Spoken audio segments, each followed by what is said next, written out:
Bonjour à tous et bienvenue sur le Studio Vaillant pour cette nouvelle vidéo. N'oubliez pas de vous abonner, de liker et de partager. Et je vous laisse sur l'essai et la présentation de l'Audi S4 B8. On se retrouve avec le propriétaire. Je te laisse te présenter pour ceux qui ne te connaissent pas encore. Donc je m'appelle Enzo, je suis le propriétaire de cet Audi S4. Qu'on va présenter ensemble et que je te remercie d'avoir ramené aujourd'hui. Et puis, Pas de souci. On peut commencer par cette face avant. Je te laisse nous dire un peu au niveau des phases, au niveau des générations, ce qui a pu évoluer, puis ce qui est propre à cette voiture. C'est une phase 2 de 2012, avant B8. Niveau feu, tu es sur quoi du coup, Xénon Ouais, les feux, c'est des feux Xénon qui ont été rajoutés, ils ne sont pas d'origine ceux-là. Ils ont été rajoutés il y a 3 ans dessus. En fait, ça reprend la signature un peu d'Audi, quoi. C'est ça, exactement. Exactement. Ok. Et puis, donc comme on est sur une S4, on a le petit badge qui vient être apposé ici sur la calandre. Est-ce que tu as mis un black pack sur le... ou c'est d'origine? Non, tout ce que j'ai changé, moi, donc c'est juste la plaque noire, le logo Audi noir. Ok, c'est ce que je voulais te demander. Et c'est tout. Okay. Sinon, le S4, la calandre, c'est tout d'origine. Le V6 sur le côté, c'est d'origine aussi. Ouais. Petit feu d'angle ici. Oui. Et le capteur, on vient de le voir. Ouais, c'est ça. Ça, je m'en sers pas souvent celui-là. Je pense que quelqu'un qui ne connaît pas trop, s'il n'y a pas le logo S4, qui ne fait pas trop la différence avec une S-Line, c'est vrai. Et c'est le propre un peu de cette gamme, c'est que c'est pas fait pour être matu vu, mais plus, on disait juste avant de tourner la vidéo, c'est le bon équilibre entre la voiture, on va dire plus ou moins de tous les jours, et la voiture de sport. C'est ça, entre le confort et la puissance, c'est ça, exactement. Et puis on peut passer sur le profil avec les jantes, les freins, etc. Je te laisse nous dire un peu à quoi on a affaire. Ouais, on retrouve du coup le petit logo S4 ici. Ouais. Donc tout est en Brembo, les disques de frein sont perforés, ventilés, plaquettes Brembo. Sur les pneus, on est sur du Contact 6, donc c'est des pneus Continental, pour avoir une gomme tendre. Ok. Voilà. On a le petit V6T. Voilà, c'est ça, le petit V6 qui est d'origine. Parce que V6T, mais pas pour turbo. Non, c'est ça non, c'est un compresseur pour le coup. Ouais. Pour l'arrière, c'est pareil. De toute façon, c'est tout en Brembo. On le voit sur les. C'est de la gomme tendre aussi, mais bon, c'est pas du Continental par contre. C'est pas très matu vu, c'est vraiment discret. Mais moi j'aime bien, c'est un style année 2012, tout ça qui me plaît plutôt bien. C'est ça, exactement.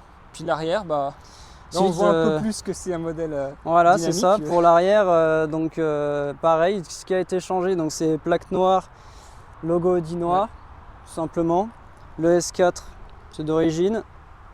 Les sorties comme ça, c'est pareil. Il n'y a rien qui a été changé. Sur la ligne, il y a juste l'intermédiaire qui a été supprimé. Sinon, il y a encore les silencieux. D'origine, c'est très feutré comme son. Ouais, c'est ça. D'origine, c'est très plat, alors que là, on retrouve quand même un son assez prononcé quand même. De toute façon, on verra ça suffit. À l'essai routier, c'est que déjà rien qu'à l'intérieur, ça bourdonne un peu, quoi. Ouais, de toute façon, avec les breaks, c'est pas évident si tu te fais par exemple une ligne complète d'éviter d'avoir des bruits de résonance, quoi. Ouais, c'est ça. Exactement. Mais ça te suffit, toi? Ah oui, moi ça me suffit, c'est très bien. Quand je fais beaucoup de route, ça suffit largement. Ok. Quand j'accélère, ça fait un peu de bruit quand même. C'est pile poil ce qu'il faut en fait. Puis je pense que ça va avec la philosophie de la voiture. Exactement, c'est ce que je m'apprêtais à dire. Ça correspond vraiment à la voiture en fait. C'est ça. Je vous laisserai me dire ce que vous en pensez en commentaire, mais moi je trouve que ça n'a pas vieilli. Après, c'est vrai que les formes n'ont pas beaucoup changé depuis, mais à part sur les toutes dernières. Mais franchement, je trouve que ça va très bien. Et c'est une époque qui a su durer dans le temps aussi. Donc au-delà d'être déjà une bonne époque, elle a su durer dans le temps. C'est ça, exactement. C'est pas mal. Voilà. Exactement. On est accueilli à l'intérieur par une petite finition carbone qu'on retrouvera ailleurs, on va vous le montrer, mais c'est sympa, ça finit bien. Petit seuil de porte S4. Et puis je te laisse nous dire un peu ce qu'on retrouve de particulier dans cette voiture à l'intérieur. Donc pour la finition carbone qui continue sur la console centrale ici, qui fait tout le tour. Donc ça c'est sympathique quand même. Ouais. Le logo S4 qui est présent donc sur le pommeau, à l'intérieur du volant, au compteur là-bas, ou même sur les sièges. Petit compteur sympathique, un gradué jusqu'à 300 pour le compteur de vitesse, ça fait toujours son petit effet. Les sièges semi-baquets qui sont du coup S4. S4. Exactement. Un peu enveloppant, pas trop non plus pour que ça reste dans les standings du confort. Exactement, dans les petites options sympas qu'on a avec les sièges, il y a aussi les sièges chauffants. Ok, super. Donc que ce soit pour le conducteur ou le passager. Ouais. Et puis après voilà, il y a pas une finition carbone aussi ici avec l'inscription Quattro. Ouais. Et puis après ça reste simple, ça fait le travail. Et Oui. J'imagine que c'est surtout une voiture que tu peux apprécier en la roulant. Donc, Exactement, et on peut même apprécier le son parce qu'il y a aussi l'option Bang et Olusfen sur... ici. Voilà. Et puis pour l'arrière du véhicule, petite finition carbone encore une fois. Voilà, ça change un peu des attentions de nos jours. Là, on sent que le son a été porté partout. C'est ça. Petit seuil de porte S4. Ah oui, je me permets de le préciser, j'ai pas envie d'embêter mes viewers, mais c'est vrai que les répétitions comme ça à l'arrière de ce qu'on trouve à l'avant, finalement ça se fait rare. Et donc ça montre la finition, quoi. Et oui, c'est une voiture qui est quand même bien finie. Ouais. Franchement, honnêtement, il n'y a pas grand chose à redire. L'arrière, c'est pareil, c'est plutôt confort. Pour les passagers, on a un petit accoudoir au milieu avec le porte-gobelet. On a des petites choses sympas. On peut ranger des choses au milieu. Donc c'est pareil, c'est quelque chose de pas mal. On peut avoir accès au coffre par une petite trappe ici. Ouais. Donc les petites lumières d'ambiance exactement au plafond. Voilà. Les vitres teintées à l'arrière, important aussi ça. Ouais. Les vitres qui sont teintées, donc que ce soit la vitre arrière sur le côté, ça rajoute un petit charme quand même. Et puis pour le coffre. Après pour le coffre, donc plutôt vaste. De toute façon, ça reste un break, donc on a de la place. On a une jolie place. Encore un truc intelligent. Ah oui, ça là, ça remonte au lieu de rester au même niveau. Ouais. Ce qui te permet vraiment de gagner en hauteur de chargement. C'est vraiment pratique pour accéder. On a un petit rangement sur le côté ici qui est bien sympa. Ouais. Après on a donc du coup, vu qu'on est sur un modèle plutôt ancien, on a une roue de secours encore parce que maintenant on n'en a plus dans les modèles récents. Donc on a la roue de secours, on a le petit set d'outils qui est rangé très proprement derrière. C'est trop bien ça. Donc voilà. Moi j'aime bien parce qu'ils ont pris le temps de bien finir la voiture, tu en as pour ton argent, puis tu es content de la vivre en fait cette voiture, donc c'est bien. Exactement. Et là après on a tout le système de sonorisation donc sur le côté comme ça. Oui, en fait c'est marrant comment dès qu'une voiture généralement est bien faite, ça rime avec simplicité. Alors que quand tu penses à simplicité, ça fait low cost, alors que non. Exactement. C'est le propre d'une voiture qui a été bien pensée. Exactement, elle a été bien pensée du début jusqu'à la fin celle-là. Ouais. Tu sens que tout est fluide, si tout c'est est intemporel, pratique. c'est grâce à ça aussi, c'est que elle répond aux besoins de n'importe qui à n'importe quelle époque en soi. C'est ça. Là on a, j'ai oublié là-dedans. Le triangle là-dedans. On a le triangle exactement qui est bien rangé ici. Ouais. Si on doit accéder pour changer les ampoules, des feux arrière, tout ça, ça se démonte plutôt facilement aussi. Tout bêtement. Franchement. 2 petites trappes de chaque côté. Il y en a qui pourraient prendre exemple et ça coûterait pas si cher que ça. Ah oui, ça c'est sûr. Passons sur le bloc moteur, donc comme on l'a dit, V6 compresseur. Exactement. Juste avant. Et puis je te laisse nous dire un peu pour les chiffres à quoi on a affaire aujourd'hui. Donc donc c'est le 3 litres TFSI. Donc compresseur en V6. Moteur reprogrammé du coup. On a un petit stage 1 moteur et boîte qui nous permet de sortir 400 chevaux. Tout en restant simple. Fiable aussi. Ouais, franchement, pas de changement sur la boîte à air, rien, ça reste d'origine. Tout reste très simple en fait. C'est vraiment. En fait, c'est des voitures qui ont peut-être plus de caractère, qui sont peut-être plus nerveuses, mais qui vont impliquer des petites concessions. Il faut faire des concessions. Voilà. Exactement. Là, je pense que c'est une voiture qui essaye de se mouler le plus possible autour de toi. Qui s'adapte le mieux à ce qu'on peut lui demander au quotidien, en fait, tout le temps, en cas de problème. Et du coup, tant qu'on y est, petite question au niveau conso, même si n'importe qui achète un V6, il sait que c'est normal que ça consomme. Et oui, parce que là, en moyenne, on est sur du 15-16 litres à peu près en roulant à la fois tranquille et en se faisant plaisir de temps en temps. Après, quand on est sur de l'instantané, dès qu'on appuie sur la pédale, ça monte à 40 litres. De toute façon, c'est inévitable.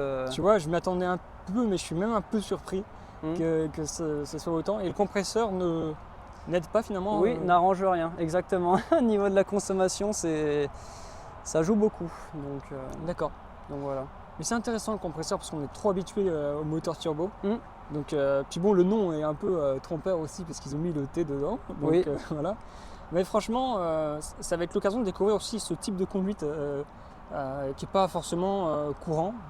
C'est ça. Même autrefois, parce que le compresseur n'a jamais été si répandu que ça finalement. Exactement. Tous les constructeurs, enfin peut-être pas BM, mais en tout cas Mercedes, Audi, ils sont passés, mais on n'a pas trop l'habitude, donc c'est ça aussi qui est intéressant. Ça a son charme, c'est sûr que c'est pas plus comme souple un... ou pas. Moins brutal qu'un turbo ou... Ouais, c'est bien moins brutal, ça met plus de temps à réagir parce que par rapport au turbo, là, il faut vraiment monter dans les tours pour arriver à trouver les chevaux, quoi. C'est presque un Atmo en fait. Ouais, c'est ça. De toute façon, un compresseur, c'est les mêmes caractéristiques qu'un Atmo. Hein. C'est une suralimentation, mais typée Atmo, quoi. Exactement.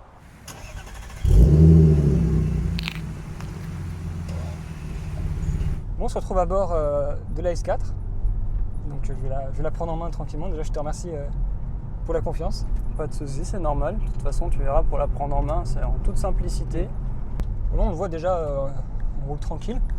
Et vraiment, ça se comporte comme une voiture tout à fait classique. Et on est en mode sport, donc malgré tout, les petites imperfections de la route, on ne les sent pas trop fort. Oui, donc, ça va. Non, ça va. Et puis, on va pouvoir la tester un petit peu sur du sinueux. Ça va permettre d'analyser un petit peu l'avantage que propose le Quattro. Et puis, la dynamique d'une voiture qu'on ne va pas forcément supposer être prévue pour les virages. Je sais que il y a beaucoup de jugements qui se font en général sur toutes les voitures qui existent. Oui. Et puis je sais que souvent chez Audi on va prétendre que c'est pas fait pour tourner. Alors que ça tient très très bien dans les virages. Le petit ronronnement du V6.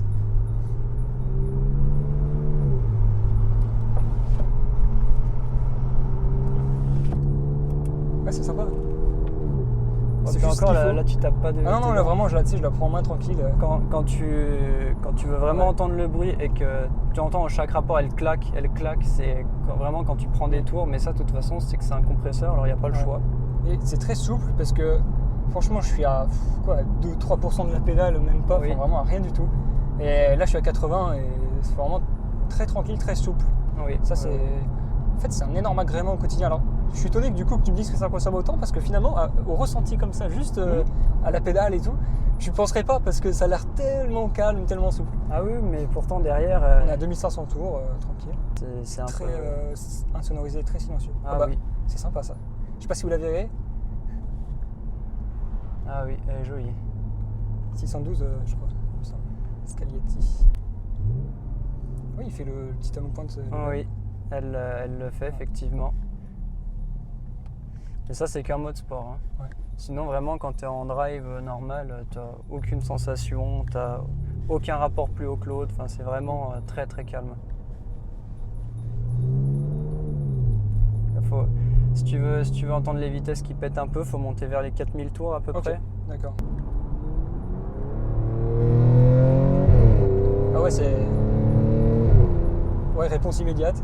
Voilà. Et encore là, c'est tranquille, mais. Ouais, ça met un peu de temps à répondre, mais quand tu prends pas trop de tours comme ça va. Parce que là, tu cherches pas trop. Tu montes pas trop dedans. Et c'est sympa. Et puis la réactivité de la boîte est pas mal. Ouais, c'est sympa. Ouais, ça fait plaisir.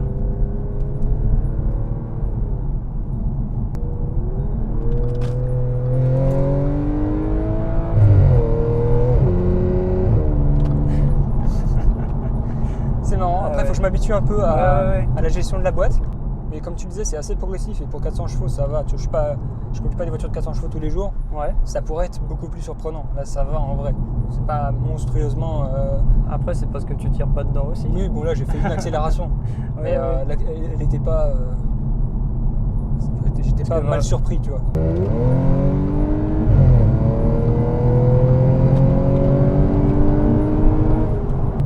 Ouais, c'est vraiment le cruiser parfait parce que tu sens pas ta vitesse. C'est très intéressant et ça correspond. T'es pas déçu par ce que tu achètes parce que ce qu'ils te vendent, c'est exactement ça. C'est-à-dire, c'est vraiment, à vrai dire, c'est exactement ce qu'on attend puisque t'es dans le confort. Exactement. Après, je pense que c'est bien pour les grands trajets autoroutiers et tout ça. Ah oui. Elle est capable de faire un peu de sinueux et tout, c'est très bien. Mais je pense que la logique, on va dire, l'acheteur type n'est pas celui qui va harcouiller dans les virages. Je pense qu'il a, à part celui qui a envie de se faire plaisir à moindre coût, mais quelqu'un qui a juste envie de faire des bornes, surtout sur l'autobahn avec la possibilité de prendre des kilomètres. Je pense qu'un cadre, tu vois, un cadre d'entreprise qui veut pas non plus flamber son argent, il va acheter ça et puis voilà, ce sera. Ah, puis il sera pas déçu. La poussée est énergique. Oui. Ouais, moi c'est vrai que je me rends pas bien compte quand je suis en conducteur, mais c'est vrai qu'en étant en passager, je suis plus collé au siège. Enfin, c'est pas la même sensation. Après, en virage, ce qu'il faut, c'est pas arriver vraiment fort, c'est t'arrives à une vitesse normale et en fait, tu repars tôt. L'avantage du quattro, c'est que tu réaccélères un peu au milieu du virage en fait. Ouais, c'est ça. Toi, tu reprends de la patate au milieu du virage. Ouais, parce qu'elle va pas sous-virer quoi. C'est ça.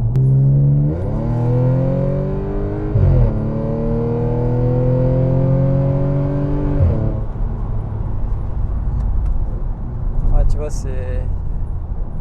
Et là, accélère. Tu vois? Là, tu ralentis, accélère. Voilà. Tu vois? Tu sens pas. Eh ouais. C'est un truc de fou. C'est ça la magie du truc. Ouais. Et en fait, quand tu as un deuxième virage juste derrière, tu as juste à relâcher un peu, tu auras l'élan, tu réaccélères dans l'autre virage.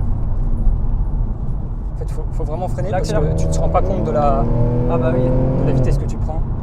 Ouais, il faut tout le temps surveiller un peu ton compteur, en fait. Ah, c'est vrai qu'en passager, les sensations sont différentes. Hein. Là, accélère. C'est fou, hein, ça... bon, c'est l'avantage du quattro, mais... Ouais. La notion de vitesse est... Ah bah tu l'as plus. Très particulière dans... Ouais. Quand tu mets l'aiguille comme ça, tu t'en aperçois pas du tout. Ah oui. Oui, tu prends des vitesses sans... C'est tellement confort, tu sens tellement rien avec, en fait, c'est... Tu te fais avoir. Tu te fais vite avoir. Bah là, oui. C'est dingue. Et en fait, c'est à la fois souple et à la fois très fulgurant. C'est marrant parce que En fait, c'est trompeur comme accélération parce que tu as toute la souplesse d'un Atmo, en fait. Ouais. Et pour autant, ça m'attrape. Et une fois que tu mets les yeux sur le compteur, bah, tu regardes deux fois parce que tu te dis non, c'est pas vrai. Ouais, tu te rends compte à quelle vitesse tu es et puis tu te dis oh là là. C'est trompeur, enfin, faut s'y habituer parce que tu peux vite en fait, parce que du coup en virage ça peut vite être dangereux bah, parce que tu peux vite arriver à des vitesses que tu maîtrises plus en fait. Si je décide de freiner, tu vois, dans ma Yaris DS j'ai pas de filtre. Donc tu vois, quand je choisis de freiner, c'est le bon moment parce que de toute façon toutes les infos remontent. Là, si je choisis de freiner au même moment dans mon cerveau, je suis dans l'arbre. Parce que la sensation qu'il faut freiner, elle arrive une fois que tu es dans le virage. Parce que là, tu te rends compte que tu arrives vite. Exactement. Donc c'est intéressant, Et là, je pense qu'il faut prendre le temps de bien la connaître avant de se dire tiens, fulgurante. L'inconvénient d'avoir quelque chose de plus gros, c'est que tu as une voiture bien plus lourde et qu'elle réaccélérer dans le virage comme ça, en fait, tu peux te faire avoir par le poids. Alors que là, finalement, tu le sens pas le poids. Ouais. Non, tu le sens pas. C'est une voiture plutôt légère, hein. Elle fait 1 tonne 7. tonne 7. Elle a cherché un peu au freinage, tu vois. Mais c'est tout, il n'y a rien à dire, tu le sens pas. 1 tonne 7, c'est gros quand même. Enfin, gros. Dans l'aspect performant des voitures de sport en général, ça commence à devenir un peu gros. Alors pour un break, c'est pas trop choquant. Et c'est vrai que tu le sens pas du tout, c'est surtout ça. C'est surtout ça que j'ai envie de pointer du doigt, c'est que tu le sens pas du tout. Ça va regrouper un peu ce que tu as dit. Certes, la voiture, elle a pas de sensation, par contre, c'est un peu l'inconvénient. C'est que dedans, on n'a pas beaucoup de sensations. T'as pas beaucoup de sensations, mais en même temps, c'est pas fait pour ça. Oui, par contre, elle se défend très très bien. Et il n'y en a pas beaucoup qui arrivent à faire le poids face à ça, quoi. Je serais curieux de tester une RS4 qui n'a pas le même moteur, c'est vrai, mais j'aimerais bien essayer pour voir si ça a plus de sensations. Alors, enfin, je pense qu'il y en a plus, mais savoir comment est-ce qu'on le ressent. Savoir est-ce qu'on a toujours un peu cet aspect feutré, un peu moins évidemment. Ah non, je pense pas. Je serais curieux de voir la comparaison en fait entre les deux voitures. C'est intéressant. Et franchement, là, je découvre, hein. C'est le principe de la chaîne, c'est que je découvre les voitures puis que je vous transmets mes sensations et mon analyse à bord. Franchement, c'est vraiment intéressant dans le sens où, comme on le disait un peu avant de filmer, c'est pas courant dans les marques qu'il y ait deux niveaux de sportivité. Alors évidemment, forcément, tout le monde dira oui, mais c'est moins sportif. Parce qu'il y a le RS4, s'il n'y avait pas de RS4, je pense que les gens auraient un avis plus favorable. On a trop tendance peut-être à les comparer. Il faudrait mieux les analyser en fonction de ce pourquoi ils ont été construits et imaginés. Parce que finalement, cette voiture, là, en fait, on pourrait aller chercher des enfants à l'école sans faire de bruit, rien. Il y a du coffre, il y a tout. il y a le confort, et en même temps, elle est vachement capable de se débrouiller dynamiquement, même dans les virages et tout ça. Quand on voit un break, on pense forcément à une utilisation plus autoroutière. Et le mode normal suffit. Hein. Oui, tu vois, ça. Il n'y a même pas besoin d'inquiéter le passager en changeant quelque chose ici. Ouais, là ça fait largement le travail là. Et puis la suspension filtre bien. Alors évidemment, en fait, si vous êtes dans une optique de chercher de la sportivité, vous aurez beaucoup de choses à reprocher en termes de filtration de l'info. Parce que forcément, si vous voulez pouvoir rouler tranquille tous les jours, il vous faudra un véhicule qui vous garantisse le confort nécessaire. Mais l'avantage qu'on a ici, c'est que au niveau confort, ça filtre très bien. Et puis, même si ça ne vous amène pas beaucoup d'infos à travers le volant, quand vous commencez à conduire un peu plus dynamique, quand vous abordez les virages, la voiture ne va pas s'avachir, ne va pas se coucher dans le virage comme une voiture familiale normale par exemple. On sent qu'il y a plus de rigidité sans pour autant que ça vienne pénaliser le confort. L'intelligence d'Audi est assez observable ici et c'est plutôt c'est un très bon point et franchement respect aux ingénieurs. On l'a vu, hein, on voit qu'une voiture est recherchée quand les finitions sont aussi poussées à l'arrière qu'à l'avant, quand même il y a du carbone là où je mets ma main, mais moi je peux pas les regarder où est-ce que je mets ma main. Et il y a la petite boîte à outils qui est toute bien faite et qui est cachée dans le coffre. Donc franchement, comme quoi, voilà, faire des bonnes voitures c'est faisable. Pas besoin d'en faire des caisses pour faire une bonne voiture. Je sais que forcément les gens amateurs vraiment de sportivité, de dynamisme et tout, c'est pas ce qu'ils vont rechercher parce que, à moins qu'ils aient une famille à transporter et qu'ils n'aient pas le choix, qu'il leur faille un seul véhicule. Oui. Mais pour ce que c'est, franchement, c'est pas mal. Et c'est marrant parce qu'on parle beaucoup du RS6 en termes de polyvalence, mais je crois que là, alors, est-ce que c'est égalé? J'en sais rien puisque j'ai toujours pas essayé de RS6. Il y en a un qui a un RS6 il faut qu'il vienne sur la chaîne. Mais est-ce qu'on a besoin d'en dire plus? C'est extrêmement polyvalent. C'est vraiment c'est extrêmement polyvalent comme voiture. Je pense qu'on peut lui décerner ce titre aussi bien qu'un S6. Si on prend en compte la consommation et l'entretien d'un V8, je sais que ça consomme beaucoup ici aussi, mais franchement, est-ce qu'elle n'est pas plus polyvalente dans l'ensemble de la clientèle, pour l'ensemble de la clientèle, qu'un RS6 finalement? Je suis vraiment très satisfait de ce que j'ai pu expérimenter parce que si vous avez compris le concept de la gamme S chez Audi, honnêtement, vous ne pouvez pas attendre mieux que ça. C'est vraiment ce qu'on attend de cette voiture.